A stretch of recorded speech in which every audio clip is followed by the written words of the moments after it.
네, 코스피가 급등과 급락을 반복하고 있습니다. 그야말로 롤러코스터 장세인데요. 이럴 때일수록 투자 전략을 면밀하게 검토해야 한다는 지적이 나옵니다. 이윤수 서강대학교 경제학과 교수와 함께하겠습니다. 어서 오십시오. 어서 오십시오, 교수님. 안녕하십니까. 저희가 조금 전에 영상으로 보여드린 대형마트 문제는 잠시 뒤에 다뤄보기로 하고요. 먼저 코스피 시장 상황부터 보도록 하겠습니다. 이게 하루 변동률이 하루에 3%가 넘네요. 보통 지표가 1% 이상 이렇게 오가면 굉장히 큰 변동폭이라고 보는데 상상을 초월하는 상황입니다. 이 배경은 뭘로 봐야 됩니까? 지금 말씀하신 변동폭이 사실 신흥국에서도 보기 힘든 변동폭입니다. 저희 변동폭이 뭐 일본이나 미국 같은 경우보다는 2배 이상 높고요. 예. 이렇게 변동폭이 크게 나오는 이유는 일단 저희 주가를 이제 올리는데 가장 큰 기여를 했던 삼성전자와 SK하이닉스 이 두 개의 큰 반도체 기업의 집중도가 굉장히 크기 때문이라고 볼 수 있는데요. 이 두 기업이 코스피에서 차지하는 비중이 40% 정도 됩니다. 근데 문제는 이 두 기업이 AI에 따른 변동성의 핵심에 놓여 있다라는 거죠. AI로 인해서 주가가 올라갈 때 그리고 특히 어떤 그 반도체의 경우는 AI에서의 수익성을 떠나서 실제로 그 데이터 센터라든가 뭐 이런 데 직접적으로 그 실적을 내고 있는 부분이기 때문에 우리뿐만 아니라 외국인들의 투자도 굉장히 집중이 됐고 이를 통해서 굉장히 가격이 많이 올랐는데 반면에 AI 버블 같은 얘기가 나오거나 아니면 주가가 한꺼번에 너무 많이 올라서 외국인들이 이 한국에 투자하는 비중을 조정할 때는 또 이 변동폭이 커질 수밖에 없습니다. 근데 여기에 또 개인이 이 가격이 떨어지면 그걸 받아서 이제 매수에 들어오고요. 또 어느 정도 가격이 오르면은 이제 매도를 실현하는 좀 스마트한 거래를 하고 있어서 이 변동폭이 계속 크게 유지되고 있다라고 볼 수 있을 것 같습니다. 네, 이렇게 주가가 크게 흔들릴수록 개인 투자자들에게 또 직접적인 위험이 되는 장치가 바로 반대 매매인데요. 보통 담보 비율이 140% 밑으로 떨어지면 증권사가 동의 없이 강제로 판다고 하는데 특히 어떤 상황일 때 이 반대 매매가 위험한 겁니까? 사실 코스피의 경우 개인의 비중이 굉장히 크고 특히 최근에는 개인의 신용거래 비중이 커졌기 때문에 이 반대 매매에 대한 우려도 커지고 있습니다.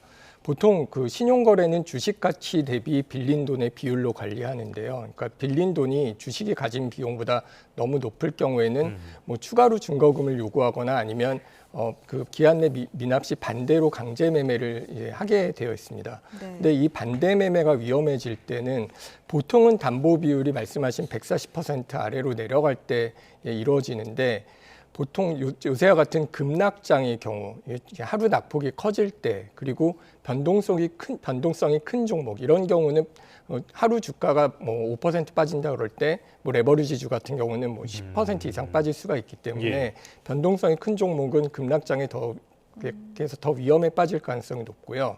그리고 여기다가 이제 레버리지를 쓸 경우, 그러니까 주가가 하락할 때 그 ETF 자체가 레버리지의 성격을 가지고 있기 때문에 담보 비율이 급격하게 하락하게 됩니다.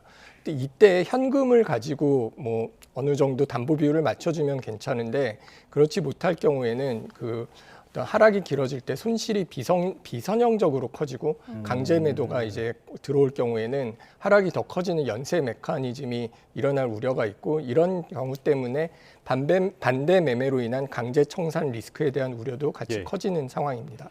언제나 그랬듯이 주식시장에 오랜 격언이 있죠. 빌린 돈으로 투자하지 말아라. 이거는 언제나 달라지지 않는 것 같습니다. 지금 같은 변동성 장세에는 더더욱 그렇고요. 자, 이렇게 개인들의 굉장히 과감하다면 과감한 이런 투자가 이어지는 거는 우리 시장만은 아니고요. 미국 쪽에서도 최근에 미국의 기술주들이 조정을 받으니까 소위 말하는 서학개미가 미국 시장에 어마어마하게 달려들었어요.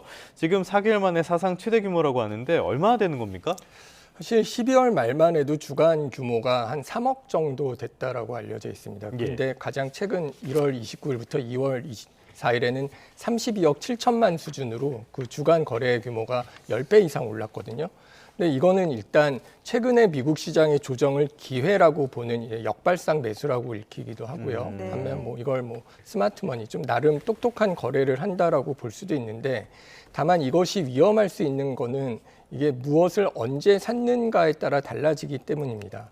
지금 떨어지는 것이 어느 정도 하락장은 아닌 것처럼 보입니다만은 이게 낙폭이 확대되는 구간에 사는 경우에는, 그러니까 순매수가 저점을 확인한 이후에 들어오는 게 아니라 하락이 진행 중인 구간에 들어올 경우에는 흔히 얘기하는 떨어지는 칼날은 잡지 말라는 얘기가 있는데, 이 칼날을 잡는 주식 거래가 될 우려가 있고요.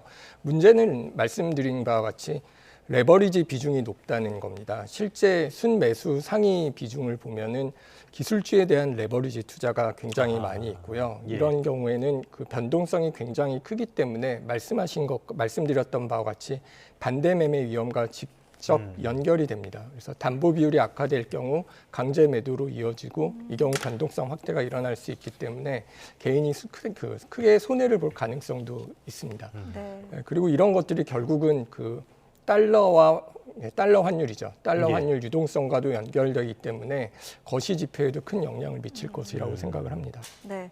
자, 이런 금융시장의 흐름은 국내에만 국한되지 않고요. 일본 증시에서도 정치 이벤트가 또 시장을 흔들고 있습니다. 일본 총선 이후에 주식은 오르고 있고 엔화와 국채는 약세를 보이고 있는 이른바 다카이치 트레이드가 다시 재점화되는 분위기인데요. 이거 어떻게 해석해야 될까요?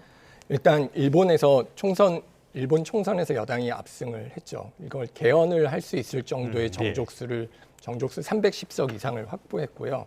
이를 통해서 시장이 기대하는 거는 먼저 하나는 정권 안정이고요.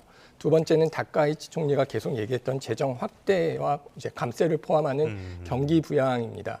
재정이 확대되고 경기 부양을 통해서 경기가 나아질 것이라는 기대를 하기 때문에 일단 주가가 이제 먼저 강하게 반응을 했습니다. 이거는 뭐 정치적 불확실성이 해소됐을 뿐만 아니라 경기가 좋아질 것을 정부가 지지할 것이다라는 기대에서 오는 거고요. 반면에 재정이 확대되고 이 경우에는 국채 공급이 증가할 것이라는 기대가 있었습니다. 이 얘기는 일본이 굉장히 지금 현재 정부 부채가 매우 큰 나라이기 때문에 주식 시장은 성장에 대한 기대로 가격이 오르지만 이 재정이 지속 가능할 것인가라는 문제, 그리고 인플레이션 문제가 계속될 수 있다는 우려 때문에 이자율이 오르고 엔화는 떨어지는 측면이 나타났습니다. 알겠습니다. 이런 일본 금융시장의 움직임, 우리 시장에도 직접 영향을 미치는데요.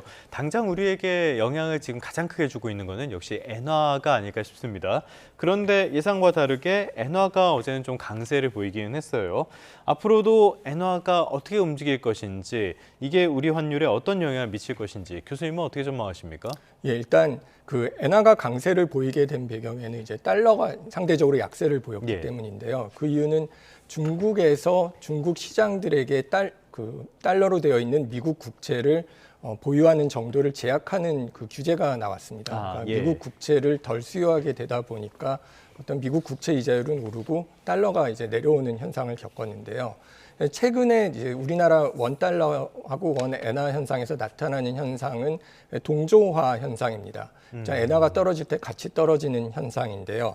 시장 자체가 이 아시아 통화를 이제 하나의 바스켓으로 보고 거래를 하면서 나타나는 현상인데, 이게 연구에 따르면 이 원 달러 또는 엔 달러 그리고 원과 엔화의 동조화가 늘 같이 있는 현상은 아닙니다. 최근 같이 시기별로 이제 같이 움직이기도 하지만 예를 들어서 이게 뭐 리스크 오프 현상, 그러니까 주식을 버리고 위험 자산을 기피하는 현상이 나타날 때는 특히 엔캐리 트레이드가 청산되는 과정에 이런 현상이 나타날 수 있는데요. 이런 경우에는 엔화하고 우리나라하고는 원화하고는 좀 반대되는 그 거래 양상이 나타나는데, 아무래도 엔화는 안전자산이기 때문에 안전자산 회귀 시에는 엔화의 가치는 오르고, 원화는 위험자산이기 때문에 반대로 원화의 가치는 떨어지는 움직임이 나타날 가능성도 있습니다.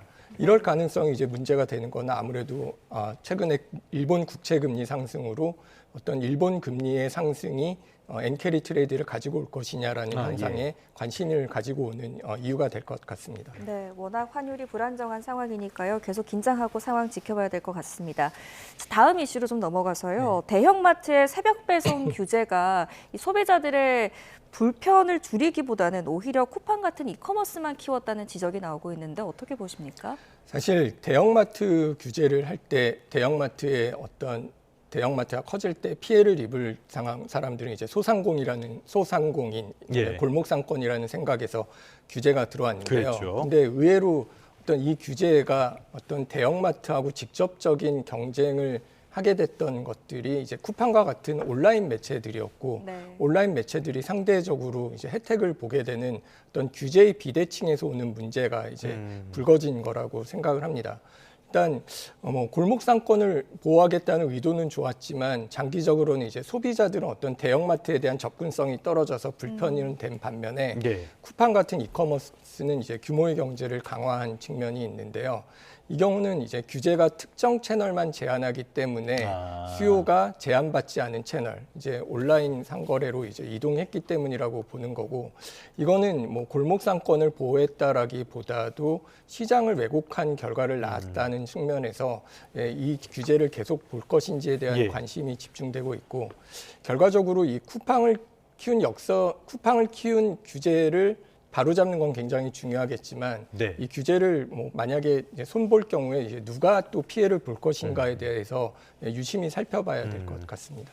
말씀을 들어보니까 지난번 의무 휴업 그리고 새벽 배송 이런 것들은 그 부작용을 제대로 고려하지 않은 주먹구구식 규제가 아니었나라는 생각이 드는데, 일단은 당장 이런 것들을 풀려고 당정청이 논의를 시작을 하니까 소상공인 업계에서는 굉장히 거세게 반발을 하고 있습니다. 골목 상권의 사형 선고가 되는 것이 아니냐 이런 우려까지 나오는데요. 교수님께서는 어떻게 보십니까?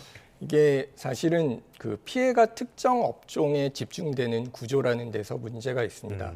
새벽 배송을 대형마트가 하게 될 경우에 주로 대체하게 될 품목들은 생필품이라든가 아무래도, 또 신선식품에서 좀 강점을 보일 가능성이 있는데, 이거는 정확하게 동네 슈퍼랑 중소마트, 뭐 정육이라든가 뭐 심지어 반찬 가게까지 영향을 미치는 부분이고요. 네. 그래서 이건 경쟁을 막을 것이냐의 문제도 있겠지만은 경쟁으로 인한 손해, 이게 집중이 되고 집중되는 골목 상권에 그 손해를 어떻게 분산 완충할 것이냐의 문제에 대해서도 고민을 해봐야 될 것 같습니다. 네, 결국 이 부담은 또 노동자에게로도 옮겨갑니다. 지금 노동계에서는 노동자 휴식권 침해를 이유로 또 새벽 배송 허용 철회를 강력히 요구하고 있는데, 이 부분은 어떻게 풀어나가야 될까요? 사실 이 새벽 배송의 핵심은 이제 속도 경쟁인데요. 이 속도 경쟁에서의 비용을 기업이 내느냐 아니면 노동자의 건강을 담보로 하느냐의 문제가 있습니다. 이런 측면에서는 어떤 경쟁을 풀어주고 이를 통해서 어떤 상권의 혜택이 돌아가는 것도 중요하겠지만, 이 그 새벽 배송의 그 비용을 노동자가 전부 떠안는 문제거는 이제 문제가 될 것 같습니다. 그런 측면에서는 이 비용을 어느 정도 기업이 내부화해야 되는 요건이 필요할 것 같습니다. 예를 들면 야간 근로 시간에 대해서 상한을 준다든가, 휴식이나 안전 기준을 좀 명확하게 하고, 그다음에 산재보험이나 하도급 책임 같은 것도 명확하게 해야지 어떤 소비자에게는 뭐 더 많은 서비스를 제공하지만 그 비용을 노동자가 다 전부 떠안는 그런 불공정한 행위가 이제 나타나지 않도록 조치가 이루어져야 될 것 같습니다.